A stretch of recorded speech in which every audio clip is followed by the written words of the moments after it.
Les amis, bonjour à tous, j'espère que vous allez bien et bienvenue sur Red Creek TV.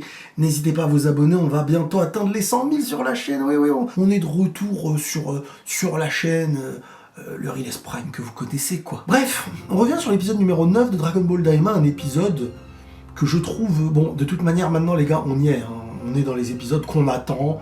Et quand ça finit, on est impatient de voir le prochain. Chose qui n'avait pas lieu dans les derniers. Donc déjà ça, c'est une victoire. J'ai envie de dire, on est sur une victoire. On est pris dans l'aventure, ça y est. On connaît l'intrigue, on est dedans. Et on est pressé de voir... je vais pas dire même ce qui va se passer. Parce qu'on est dans ce qui se passe. Majin Buu, et donc le nouveau Majin Buu, entre guillemets. Arinsu, qui avait été prendre un bout de Majin Buu, qui a utilisé la sorcière pour faire un nouveau Majin, qu'elle va contrôler afin de terrasser nos amis, quoi. Et là, forcément, on se dit, attends, si tu prends du Majin Buu, tu vas faire quelque chose d'exceptionnel. Surtout qu'on apprend que la sorcière, là, c'est elle qui a fait Majin Buu. Même si, très souvent, quand on lui parle, quand on dit des trucs, elle dit, oh, oublie ça. Donc, est-ce qu'elle a vraiment fait Majin Buu ? Ok, oui, on nous le dit. Moi, ça me perturbe un peu, hein, la création de Majin Buu, sur le fait du hasard. Pour moi, on nuit à ce qu'il a été, Majin Buu, pour moi. Mais c'est pas grave. Pour moi, Majin Buu était une entité, en plus présentée comme un djinn en soi, donc un démon, quoi. Un démon qui n'est pas créé d'un être sorcier ou je sais pas quoi. Même si on nous avait dit à un moment donné Bibidi, ensuite on nous a dit pas Bibidi, ensuite... Parce que vous aviez été beaucoup dans les commentaires, les amis, à me dire non, mais dans Dragon Ball... Non, mais je vous avais moi-même dit dans la dernière vidéo. Je vous avais dit que, en fait, on a eu plein de versions, et on a eu ensuite une version, à moins que je me trompe, vous me direz, mais on a eu une version aussi de Toriyama, sur le fait que Majin Buu était une entité qui a aspiré limite tout le mal, et qui était, entre guillemets, le mal à l'état pur, quoi, le monstre ultime, en vrai. Et il était présenté sur cette finalité. Comme je vous dis, ce symbole même du mal, présenté, le mal avait un sens à cette époque-là. Quand on prend Babidi qui contrôle par le mal un peu qui existe entre les gens, voilà, le mal qui te fait grandir en énergie, en puissance et tout, on conclut cet arc par celui dont le mal est à l'état pur, qu'on va ensuite, entre guillemets, convertir au bien, par la demande de Goku, avant de tuer Kid Buu, de faire en sorte qu'il redevienne un être propre. Le symbole était fait. C'était voilà la fin de Dragon Ball, le mal, le dernier mal le plus pur et le plus profond qui existe, devient le bien. Fin de l'histoire. Et d'une certaine façon, faire en sorte que celui que tu as réincarné en bien devienne ton successeur. Et les futurs ennemis seront des gens qui sont énervés, mais tu peux plus aller plus loin que le mal à l'état pur. Là, pour moi, ça chamboule tout. C'est pour ça qu'après, on sait que voilà, il y a eu une écriture du passé, une pensée du passé. Pas 30 piges plus tard, t'arrives et tu dis, en fait, on voulait dire que non. Maintenant, on sait très bien que tout ça ne sont que des suites pour le fun. Je vais presque dire pour le fun, hein. Mais c'est agréable à suivre malgré tout. Mais l'essence de ce qui a voulu être dit à une époque ne peut pas aujourd'hui être la réponse d'une époque où c'est comme si je te disais, il y a 30 ans, t'as créé une histoire, et aujourd'hui je te dis, allez, il faut la continuer, vas-y, fais une suite, et tu n'iras pas dans le... Tu vas créer quelque chose qui n'était pas créé sur une base de l'époque.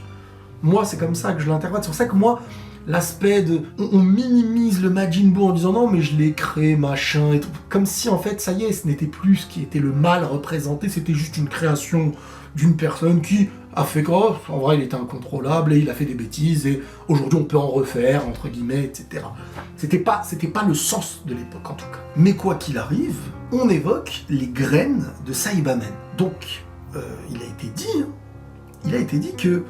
Et heureusement que je me suis renseigné, parce que la traduction qu'on avait manquait d'un grand détail. Les graines de Saibamen, qu'elle a là, la sorcière, elle explique qu'avant elle en avait beaucoup, et elle en a vendu à d'autres mondes. Ah oui, parce que moi dans la traduction que j'avais, ça disait pas ça, ça disait juste mince, avant j'avais assez de graines de Saibamen pour en vendre. Maintenant il ne m'en reste que 2.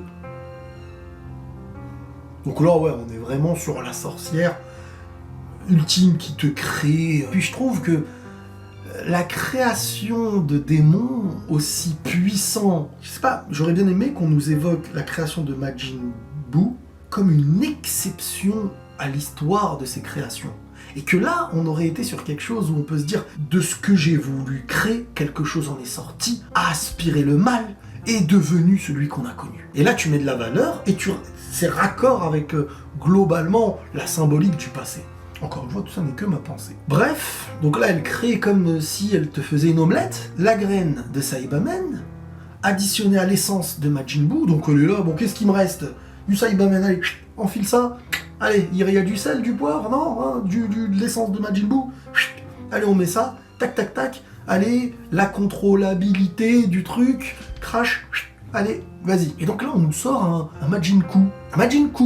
Alors, maintenant, on va évoquer la tronche du truc. Je vais vous dire un truc. Ce n'est pas le design d'une chose qui fait s'il est bien ou pas bien. Forcément, nous, on a des attentes. Je veux dire, on a connu tout plein de méchants. Mais je vais vous dire, Kiwi, dans l'arc Namek, si tu veux, tu peux en faire le personnage le plus important de l'histoire. C'est ce qu'on fait d'une chose qui devient charismatique. Après, bien sûr, tu te familiarises à la chose, tu l'améliores avec une transformation, et là, ok. Mais, bien sûr, il y a des formes plus belles que d'autres.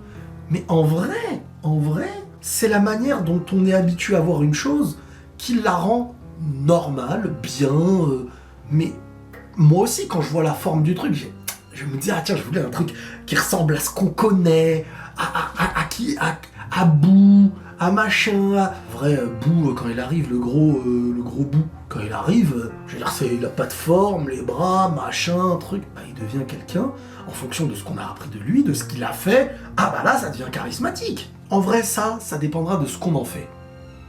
Ça dépendra de ce qu'on en fait. Mais pour aller plus loin, on apprend quand même que il lui reste une autre graine. Je pense pas qu'on va laisser l'aspect de l'autre graine qui reste. Là, on veut créer un personnage qui est contrôlable. Et en plus, Arinsu veut l'envoyer directement taper le Tamagami 1. On voit un peu le délire. Soit on retire l'aspect Tamagami. Et là, je me dis, c'est quand même surprenant, mais c'est bien. Ça prend des initiatives, voilà, il n'y aura plus de Tamagami à battre parce que lui aura battu le... Mais je pense pas. Il reste une graine. Lui, il est contrôlable. Goku a battu un Tamagami 3, donc on veut nous mettre une hiérarchie des Tamagami. Donc il y a des choses à affronter pour avoir les Dragon Ball. Est-ce que Goku aura une Dragon Ball? Elle aura une Dragon Ball de son côté. Et puis elle aurait pu dire, va me chercher un Tamagami et pas le 1 par exemple. En voulant s'attaquer au 1, il y a de fortes chances qu'on veuille mettre la puissance du Tamagami en avant, vu qu'il reste une autre graine. S'il n'y avait pas une autre graine, là je me serais dit, ok. Donc imaginons que le Majin Ku, là, il va affronter le Tamagami 1, il perd contre le Tamagami 1, et donc là, Arinsu, elle dit, bon, c'est quoi, fais-moi mets la graine plus loin, ou fais-moi un truc de fou, fais-moi un truc de fou là, parce que... Et l'autre a dit, bon, c'est ma dernière, j'espère que tu vas bien me payer, hein, parce que là, j'en ai plus et tout. Et là, on te fait sortir un truc qui peut-être ne sera pas contrôlable, ou du moins pas à 100%, ou peut-être même qui va... je sais pas, après ça on peut voir, mais là, ce truc apparaîtra derrière et deviendra plus puissant que ce qu'on connaît. Et parce que les Tamagami, il y a encore des choses à faire. On a envie de voir on a envie de jauger un Tamagami, parce que si on ne connaît pas la puissance de Tamagami 1, qu'on ne connaît pas la puissance d'un Majin Buu, s'ils se battent, celui qui gagne, on n'a pas de point de repère. Alors que si Goku se bat contre Tamagami 1 et qu'il perd, tu dis ah ouais. Mais si en vrai, deux persos dont on ne connaît pas la puissance se battent, tu mets en avant aucun dans la victoire et dans la défaite. Donc pour moi, je pense vraiment que, à moins que les Tamagami soient mis de côté, ça y est, et le fil de l'histoire maintenant ne sera plus lié à eux, et en fait on nous a vendu une puissance. À quel moment on aura mis en avant un Tamagami? On nous a vendu la puissance d'un Tamagami, jamais perdu, machin truc. Goku il en a fumé un, sans énorme difficulté, même s'il était quand même fort, hein. Mais il a pris la Dragon Ball, et là on nous mettrait le Tamagami 1 qui va perdre. Donc en fait, l'histoire de Tamagami, c'était mignon, mais aucune volonté de nous montrer une puissance, il resterait un Tamagami 2. Alors on pourrait jouer sur un autre aspect. C'est-à-dire Goku qui va affronter un Tamagami 2 et qui perd, donc on se dirait « Waouh, Tamagami c'est chaud !» Et on voit Majin Buu défoncer le Tamagami 1. là on aurait un repère. Là ça peut être intéressant. Tamagami 1 qui perd face à Majin-Ku, et au final maintenant la dernière Dragon Ball ne doit plus être obtenue en battant un Tamagami 1, mais au contraire en battant celui qui a battu le Tamagami 1 qui a maintenant la Dragon Ball de son côté. Ensuite en battant, je sais pas, Goku et Vegeta et Piccolo, ils arrivent à affronter le Majin-Ku, ils le mettent en difficulté, et là derrière, boum, la nouvelle graine est utilisée. Il y a plein de possibilités, voilà ce que je veux dire. Mais en gros, il faut à un moment qu'un Tamagami gagne. Que ce soit contre un Majin-Ku, ou que ce soit contre un Goku. Sinon les Tamagami, c'est un flop. Tu peux pas. Protecteur Dragon Ball, ils ont jamais perdu. Même Dabra n'osait pas. Même tout ça pour aucun est mis en avant. Ça sera un petit flop. Il y a moyen de ne pas faire flopper les Tamagami pour les utiliser en mettant en avant aussi ce qu'on a envie de mettre en avant. Surtout que Goku met une importance au combat contre les Tamagami, clairement avant même Goma, là où il envoie Vegeta et tout en disant bon, vous allez affronter Goma si vous voulez. Je vous ai dit, Goma, il est vraiment mis sur le teco, quoi. Goma, c'est le pilaf de l'histoire. Initiateur d'un truc, le roi machin, truc et tout, mais tout ce qu'il y a autour va être plus dangereux. C'est ses plans. Lui, il a utilisé par son statut aujourd'hui, j'ai envie de dire. Bon, on a l'histoire du troisième œil. La ceinture de notre petit martien, là, il est marrant, lui, je sais plus comment il s'appelle, qui parle habilement en disant « Oh, bon, j'ai trouvé cet œil dans une montagne, je l'ai mis autour de la ceinture. Oh, c'était bien, c'est drôle. » J'avoue, il est cool, lui. Il est totalement déconnecté, et ça m'étonnerait pas qu'on fasse de lui, qui d'un coup, il a une importance à travers l'œil, ce qui va faire sortir... Enfin, je ne connais pas l'utilité de cet œil-là, mais vu que Goma l'évoque en disant « Purée, j'aurais dû demander à Shenron... » Je me dis, tiens, peut-être que cet œil-là aura une utilité et va intervenir dans un moment de difficulté, mais de manière hasardeuse sans que ce soit prévu. Donc je me dis, il y a quand même beaucoup de choses à faire dans la suite de Daima, et honnêtement, là, on a envie de voir la suite. Moi, perso, je suis pressé de voir la suite. Que vaut Majin-Ku? Que vaut les Tamagami? S'il y a confrontation entre Majin-Ku et un Tamagami, qu'est-ce que ça va donner? Certes, je pense qu'il faut d'abord faire en sorte qu'il y ait un combat de Tamagami. Un Tamagami 2 qui se bat pour voir et jauger le niveau d'un Tamagami 1 vs un Majin-Ku, ça serait intéressant dans l'histoire.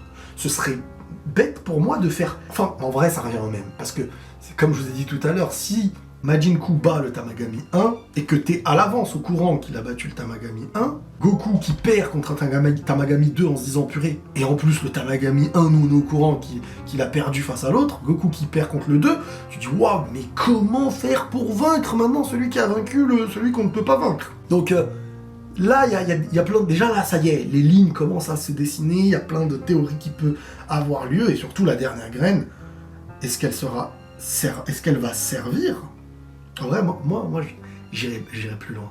Je lancerai une saison 2 Dragon Ball Daima sur la fin, voilà. Goku a récupéré les Dragon Ball, il est revenu, il a sauvé DND, ils ont vaincu Majin-Ku, ils ont fait ce qu'il fallait, truc, et la dernière graine, elle est utilisée dans les dernières secondes.